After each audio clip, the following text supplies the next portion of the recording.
പ്രിയപ്പെട്ട കുട്ടികളെ, ഇന്നത്തെ ഗണിത ക്ലാസ്സിലേക്ക് എല്ലാവർക്കും സ്വാഗതം.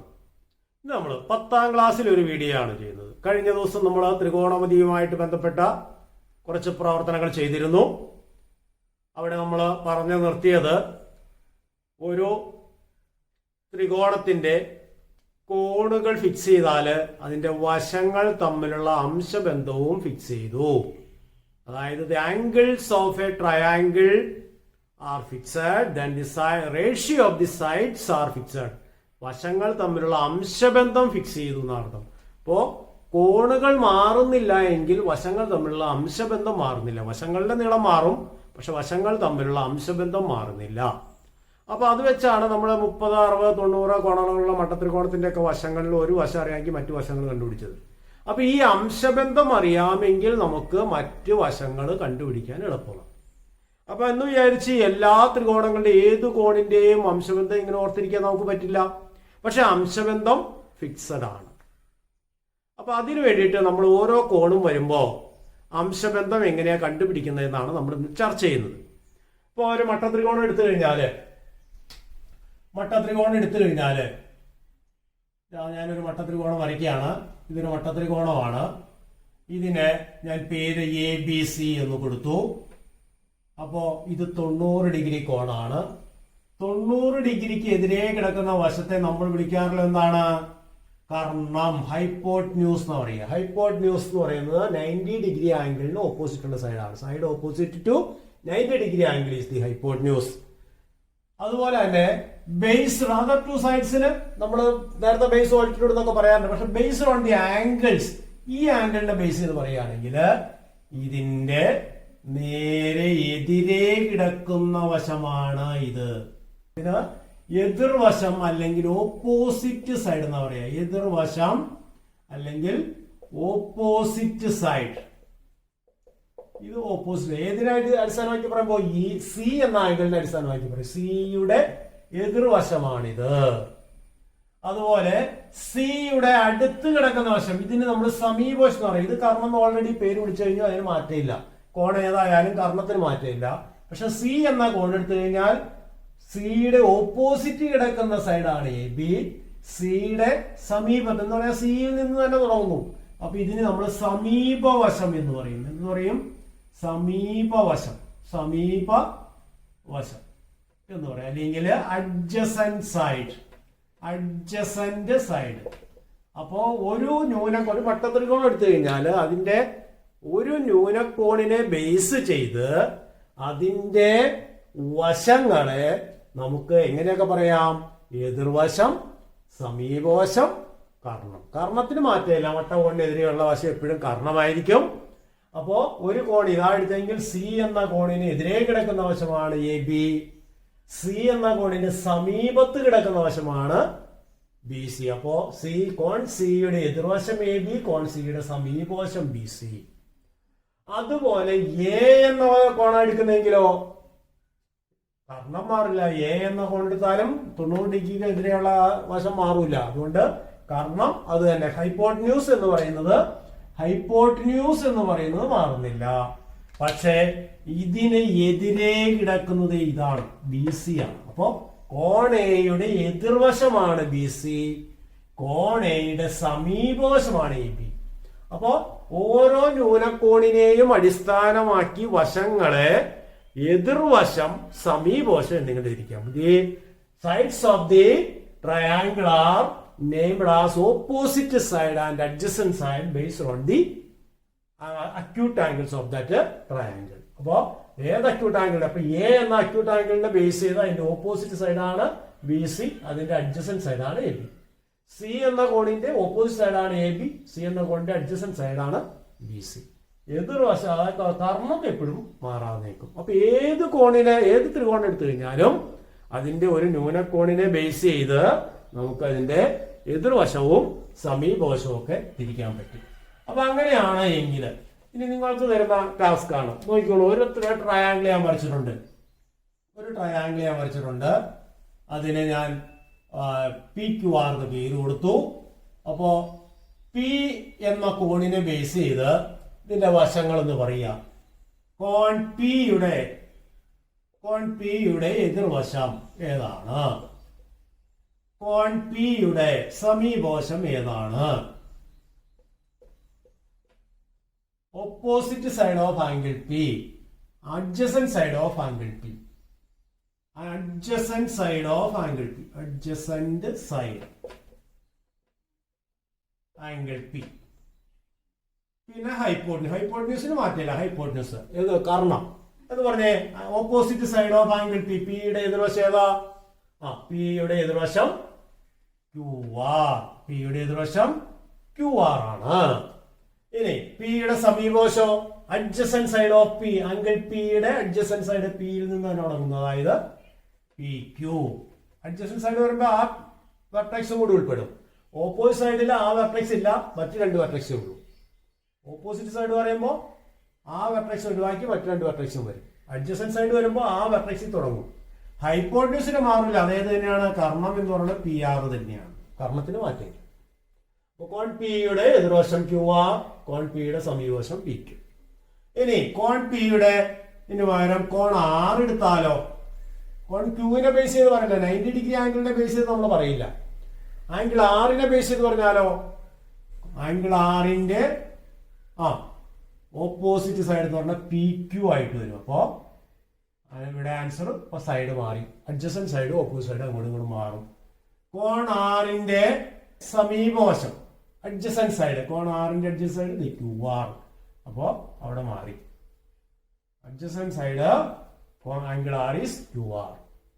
ഹൈപ്പോട്ടന്യൂസിന് മാറ്റിയില്ല PR. അപ്പൊ ഒരു റൈറ്റ് ട്രയാംഗിൾ എടുത്തു കഴിഞ്ഞാൽ അതിന്റെ ഒരു ന്യൂനകോണിനെ അടിസ്ഥാനമാക്കി അതിന്റെ വശങ്ങളെ എതിർവശം, സമീപവശം അങ്ങനെ തരംതിരിക്കാം. കർണം മാറ്റമില്ല.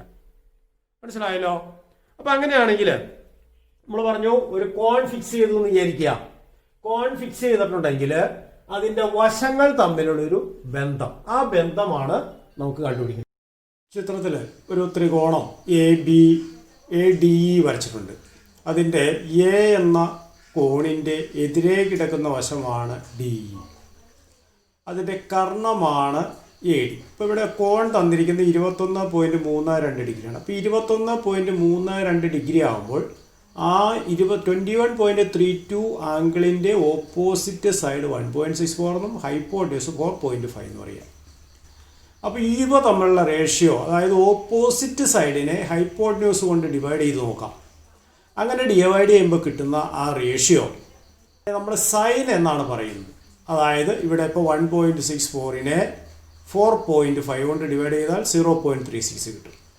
ഈ കോൺ മാറ്റാതെ ഞാൻ ഈ ട്രയാങ്കിളിൻ്റെ സൈഡ്സിന് മാത്രം മാറ്റം വരുത്തുകയാണ്. മറ്റൊരു ട്രയാങ്കിളായി. അപ്പോൾ സൈഡ്സിൻ്റെ ലെങ്ത് 2.18ഉം 5.6ഉം 2.18നെ 6 കൊണ്ട് ഡിവൈഡ് ചെയ്താൽ 0.36 ആണ്. അതായത് ഓപ്പോസിറ്റ് സൈഡിനെ ഹൈപ്പോട്ടന്യൂസ് കൊണ്ട് ഡിവൈഡ് ചെയ്താൽ അതേ സംഖ്യ തന്നെയാണ്. വീണ്ടും ട്രയാങ്കിൾ അല്പം വലുതാക്കി. വീണ്ടും opposite side angle is not changed but opposite side and hypotenuse are changed but the ratio remains same. Opposite side by hypotenuse is always a constant and this constant is called sine of the angle 21.32. വീണ്ടും മാറ്റി നോക്കാം. വലിയൊരു ട്രയാങ്കിളായി. അപ്പോഴും ഇത് തന്നെയാണ് opposite side by hypotenuse എന്ന് പറയുന്നത് എപ്പോഴും ഒരു സ്ഥിരസംഖ്യയാണ് കിട്ടുന്നത്.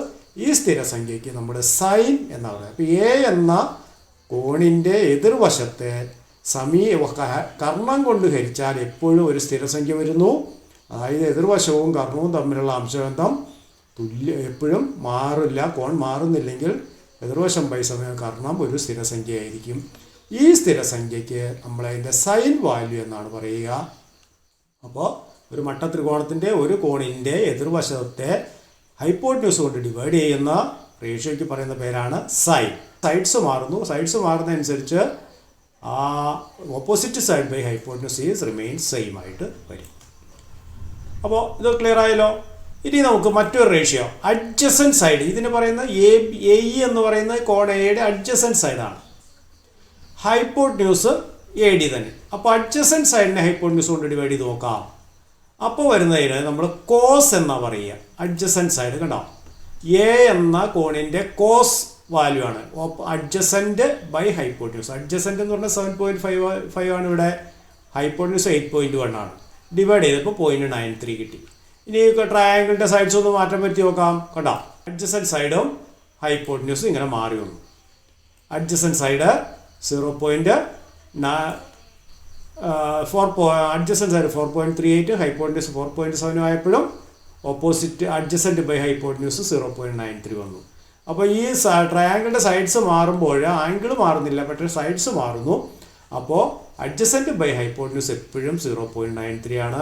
അതായത് റൈറ്റ് ട്രയാങ്കിളിൻ്റെ ഒരാംഗിളിൻ്റെ അഡ്ജസൻറ്റ് സൈഡിനെ ഹൈപ്പോട്ടന്യൂസ് കൊണ്ട് ഡിവൈഡ് ചെയ്താൽ എപ്പോഴും ഒരു സ്ഥിരസംഖ്യ ആയിരിക്കും. ആ റേഷ്യോയ്ക്ക് നമ്മൾ അതിൻ്റെ കൊസൈൻ വാല്യൂ എന്ന് പറയുന്നത്, കൊസൈനെ നമ്മൾ ഷോർട്ട് ഫോമിൽ കോസ് എന്ന് പറയും. അപ്പോൾ കോസ് എ എന്ന് പറയുന്നത് ഇവിടെ 0.93 ആണ്. ഇവിടെ ഈ ആംഗിളിന് മാറ്റം വരുത്താൻ നമുക്ക്. ആംഗിളിന് മാറ്റം വരുമ്പോൾ അത് മാറുന്നത് കാണാം. ഈ ആംഗിളൊന്ന് മാറ്റാൻ പോകും ഞാൻ. 28.16 ആയി. അപ്പോൾ അഡ്ജസൻറ്റ് സൈഡ് ബൈ ഹൈപ്പോട്ടന്യൂസ് എന്ന് പറഞ്ഞാൽ 0.88 ആയി. ഇവിടെയും സൈഡ്സ് ഇനി മാറ്റാം. സൈഡ്സ് മാറ്റുമ്പോഴും റേഷ്യോ മാറുന്നില്ല. കണ്ടോ, ആംഗിളിന് ആംഗിൾ മാറുന്നില്ല എങ്കിൽ ആംഗിളിൻ്റെ അഡ്ജസൻറ്റ് ബൈ ഹൈപ്പോട്ടന്യൂസ് എപ്പോഴും ഒരു സ്ഥിരസംഖ്യ ആയിരിക്കും. അത് വീണ്ടും ആംഗിൾ മാറ്റാം. ആംഗിൾ മാറ്റിക്കഴിഞ്ഞാൽ എന്ത് വ്യത്യാസം വരും നോക്കാം. അതാ ആംഗിൾ 32.92 ആയി. അപ്പോൾ അത് നോക്കിക്കേ, അഡ്ജസൻറ്റ് ബൈ ഹൈപ്പോട്ടന്യൂസ് 0.84 ആയി.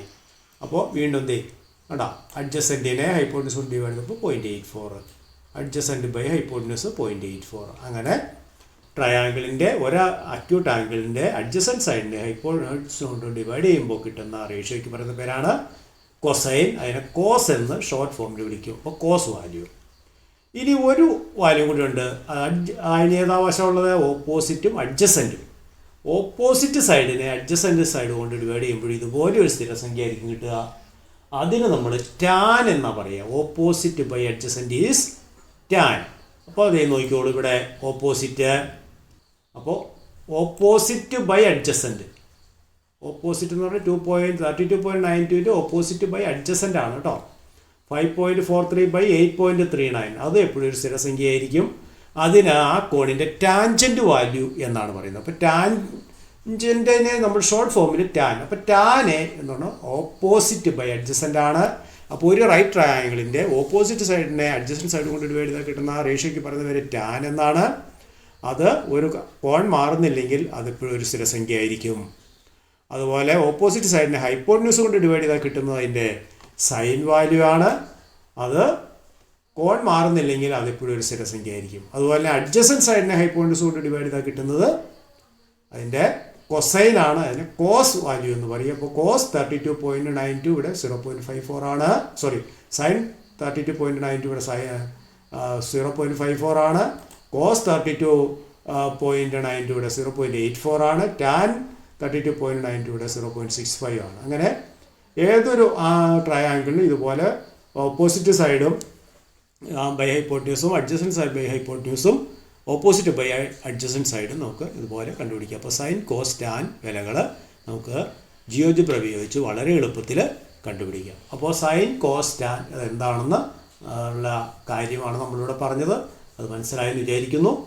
ഇതുമായിട്ട് ബന്ധപ്പെട്ട കൂടുതൽ വിവരങ്ങൾ നമ്മൾ അടുത്ത ക്ലാസ്സിൽ ഡിസ്കസ് ചെയ്യുന്നതാണ്. എല്ലാവർക്കും മനസ്സിലായെന്ന് വിചാരിക്കുന്നു. Thank you.